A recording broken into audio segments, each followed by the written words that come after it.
قبل أكثر من 4000 سنة أكو واحد بلع الحوت، وهذا الواحد مو إنسان عادي، هذا نبي.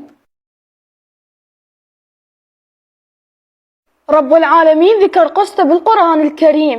السلام عليكم شباب، شلونكم؟ شلون صحتكم؟ اليوم راح نحكي لكم عن قصة النبي يونس عليه السلام اللي بلع الحوت وظل عايش ببطنه أيام.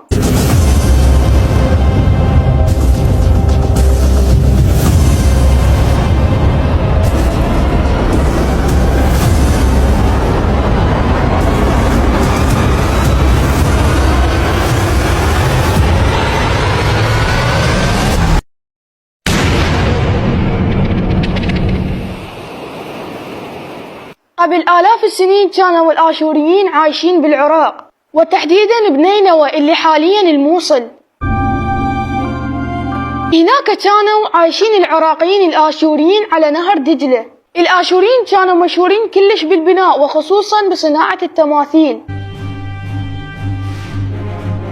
وهاي التماثيل أكثريتها كانوا يعبدوها. فرب العالمين قرر يدزلهم نبي اللي هو يونس عليه السلام، فهناك انولد بنص الآشوريين وتربى بنصهم.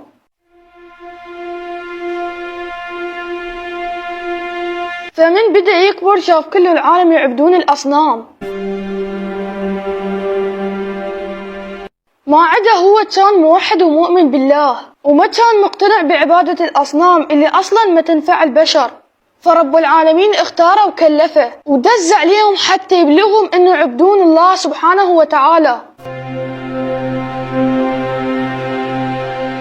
طبعا الناس من شافوا النبي يونس عليه السلام يقول لهم لا تعبدون الأصنام ما اقتنعوا به ولا اهتموا له، لأن هم صار لهم سنوات طويلة يعبدون بهاي الأصنام.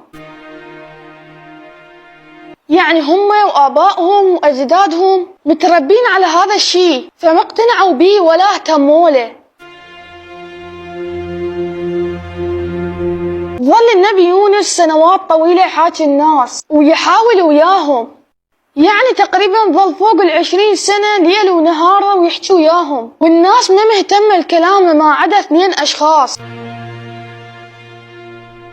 صدقوا وآمنوا بيه. تخيل انت فوق 20 سنة ليل ونهار ويحكي ويا العالم وبس 2 اقتنعوا بكلامه، والنبي يونس عليه السلام تعب وياهم ما خلى طريقة ما سواها. طبعا هو نبي ودعاءه مستجاب، فدعا على كل الناس الموجودين هناك، فهنا قرر يدعي ليهم.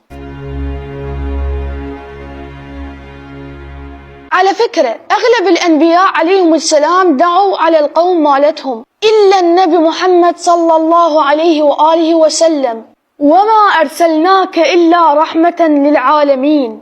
نبي الرحمة، هذا نبي الإنسانية.